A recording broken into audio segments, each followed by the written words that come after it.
Halo kaum rebahan, apa jadinya jika kota yang kalian huni seluruh penduduk wanitanya beraktivitas sehari-hari menggunakan bikini? Apa kalian masih tetap rebahan? Karena kali ini gua akan menceritakan film komedi misteri Jepang yang berjudul The Virgin Psychics. Film ini menceritakan tentang seorang remaja laki-laki bernama Yoshiro yang memiliki kemampuan membaca pikiran orang lain. Namun bukan dia saja yang memiliki kemampuan ini, melainkan ada beberapa orang yang juga mendapatkan kekuatan sepertinya, tapi malah disalahgunakan untuk bermain enak-enak. So, langsung saja guys ke ceritanya, oke? Awal mula diperlihatkan seorang laki-laki yang bernama Yoshiro. Ia gelisah karena selalu mengingat mimpinya. Di dalam mimpinya ada seorang wanita yang selalu melambaikan tangannya dan ingin menghampiri Yoshiro. Karena selalu terbayang dengan wanita yang ada di dalam mimpinya, Yoshiro memutuskan untuk melakukan cholai dan membayangkan semua gadis yang dia kenal. Flashback ke 17 tahun yang lalu, saat Yoshiro masih dalam kandungan ibunya. Di sebuah rumah sakit, terlihat ada beberapa ibu hamil yang sedang duduk. Di situ Yoshiro masih dalam perut ibunya. Tak disangka, saat masih dalam kandungan, Yoshiro melakukan interaksi dengan bayi lainnya yang masih dalam kandungan dengan menggunakan telepati. Dalam interaksi telepatinya, wanita dalam kandungan itu berjanji akan bertemu dengan Yoshiro suatu saat nanti dengan kode isyarat nyanyian. Scene pun berpindah ke 17 tahun kemudian. Akhirnya, Yoshiro berjanji kepada dirinya untuk menemukan wanita yang diajaknya berbicara sewaktu dalam kandungan ibunya. Kemudian, tiba-tiba terjadi sebuah fenomena partikel kosmik yang menuju ke bumi. Cahaya itu menuju ke Yoshiro. Setelah kejadian itu, Yoshiro mendapatkan kekuatan bisa membaca pikiran orang. Namun bukan hanya Yoshiro, seorang wanita bernama Miyuki juga mendapatkan kekuatan yang sama.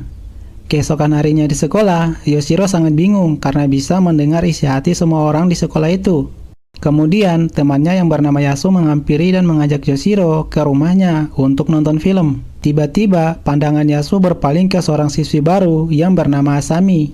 Saat sedang fokus memandangi Asami, tiba-tiba Yoshiro ditendang oleh Miyuki. Miyuki sangat terkejut karena melihat otong Yoshiro yang lagi tegak lurus karena memandang Asami. Seketika, Miyuki mengatakan sesuatu dalam hatinya, dan Yoshiro pun dapat mendengarnya. Yoshiro kemudian membalas ucapan Miyuki dengan menggunakan telepati, tapi anehnya mereka tidak menyadari akan hal itu. Scene pun berpindah ke Takahiro dan Akiyama yang berbicara melalui telepati. Mereka berdua berminat untuk mengumpulkan orang-orang yang mempunyai kekuatan spesial. Kemudian diperlihatkan Yoshiro yang membaca sebuah buku tentang telepati. Saat mau membayar, Yoshiro tiba-tiba melihat buku yang melayang dan keluar dari pintu toko itu. Yoshiro yang melihat kejadian itu sontak langsung berlari dan mengejar buku itu. Namun pada akhirnya Yoshiro kehilangan jejak dari buku itu. Kemudian Yoshiro dipanggil oleh seorang bapak-bapak pemilik warung dan Yoshiro pun menghampirinya. Saat Yoshiro masuk di warung itu, Yoshiro kaget ketika melihat buku terbang yang dia cari telah berada di sana. Ternyata bapak-bapak tersebut memiliki kemampuan yang dapat menggerakkan benda tanpa menyentuhnya. Keesokan paginya di sekolah, Yoshiro membaca pikiran temannya yang bernama Yasuke. Ternyata Yasuke akan bertelanjang di depan Asami. Saat Yoshiro ingin menggagalkan rencana tersebut, ternyata Yasuke memiliki kemampuan teleportasi. Tapi lucunya, saat dia berteleportasi, pakaian yang dikenakan tidak ikut menghilang. Dan Yasuke pun berteleportasi ke ruang ganti wanita dan ingin memperlihatkan peliharaannya ke Asami. Namun justru Yasuke malah bertemu dengan Miyuki, bukan Asami. Yasuke pun kaget dan menghilang dari ruang ganti wanita tersebut. Tiba-tiba Yoshiro datang ke tempat ganti wanita itu dengan tujuan untuk membatalkan rencana Yasuke. Tapi Yasuke sudah terlebih dahulu pergi dari tempat itu. Tiba-tiba Takahiro datang dan berniat untuk mengumpulkan orang-orang yang memiliki kemampuan spesial. Setelah mengumpulkan orang-orang yang mempunyai kemampuan spesial di rumahnya, tiba-tiba terlihat Asami yang keluar dari balik pintu. Ternyata Asami adalah anak dari Takahiro. Setelah malam hari tiba, Takahiro pergi menuju ruang kelas di sekolah itu. Dia mendapati banyak boneka wanita yang sudah tertumpuk di sana. Saat akan memeriksa boneka itu, sontak boneka itu mengeluarkan aura yang dapat membuat orang jadi sange. Keesokan harinya, mereka kedatangan guru baru yang bernama Aiko. Ibu guru seksi ini menyuruh muridnya datang ke sekolah dengan memakai bikini. Mau anjing. Di sini diperlihatkan seorang wanita yang bernama Akiko yang sedang menyebarkan aura negatif ke seluruh kota. Takahiro dan Miyuki kaget saat melihat semua wanita di sekolah itu memakai bikini. Saat di kelas, Yoshiro dan Miyuki melihat guru baru yang juga mempunyai kemampuan khusus yang dapat membaca pikiran dan ingatan orang lain. Kemudian wali kelas dengan memakai bikini seksi datang dan ingin mengajarkan mereka tentang pengetahuan Nena. Scene pun berpindah ke sekelompok wanita berpakaian seksi yang dipimpin oleh Akiko sedang melakukan unjuk rasa. Mereka ingin supaya berpakaian seksi itu tidak dilarang dan dianggap normal. Tak berselang lama kemudian, datanglah seorang wanita berpakaian hitam yang kemudian mengubah semua wanita yang berada di depan balai kota itu menjadi boneka. Di sisi lain, Asami dan temannya memasuki sebuah rumah yang tampak menyeramkan. Karena takut, Asami ditinggal sendiri oleh teman-temannya. Kemudian Akiko datang dan menotok Asami, dan Asami pun tak bisa bergerak seperti patung. Ketika malam hari tiba, Takahiro selaku ayah Asami khawatir karena Asami yang tak kunjung pulang ke rumah. Tiba-tiba datang seorang wanita mengatakan kalau Asami baru saja pulang. Ternyata Asami sudah berada di dalam kamarnya. Paginya, terlihat sekelompok orang berkekuatan spesial berjalan-jalan di kota, dan mereka melihat seluruh wanita di kota itu sudah terjangkit oleh virus bikini. Tiba-tiba Yoshiro ditelepon oleh Asami untuk menemuinya. Asami memberitahu ke Yoshiro kalau dia ingin enak-enak dengannya. Tapi sebelum itu terjadi, datanglah seorang wanita berpakaian hitam dan membuat Asami menjadi boneka. Yoshiro pun kaget setelah melihat Asami menjadi boneka. Lalu Takahiro dan rekan-rekannya pun datang.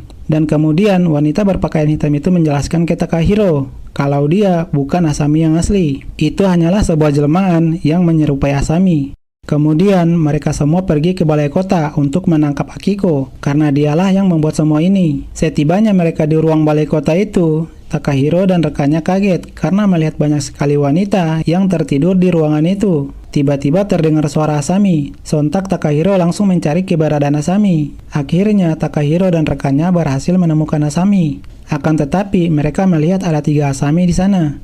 Ternyata ketiga-tiganya adalah Asami palsu. Kemudian Akiko datang dan memanggil semua pasukan wanita bikininya untuk menyerang Takahiro dan rekannya. Saat mereka dikepung oleh para wanita berbikini, ibu guru Aiko menarik tangan Yoshiro dan membawanya kabur. Ternyata Yoshiro malah dikurung di sebuah tempat aneh oleh ibu guru Aiko. Di dalam kurungan aneh itu, ternyata sudah ada Asami dan Miyuki. Mereka sadar kalau pelaku dari kejadian ini adalah guru baru itu. Saat mereka bertiga memikirkan cara untuk keluar dari tempat itu, tiba-tiba terdengar nyanyian lalala. Yoshiro pun kaget mendengar suara itu. Suara yang dia dengar sebagai kode waktu masih dalam kandungan dulu. Diperlihatkan Akiko yang sudah hampir kalah melawan Takahiro dan rekannya. Kemudian wanita berbaju hitam ini membuat Akiko pingsan seketika. Saat terbangun, Akiko langsung sadar dari hipnotis ibu guru Aiko tersebut. Di sisi lain, ibu guru Aiko membawa Asami dan Miyuki keluar dari kurungan aneh itu. Dan Yoshiro dibebaskan. Di luar kurungan itu sudah menunggu ibu guru Aiko.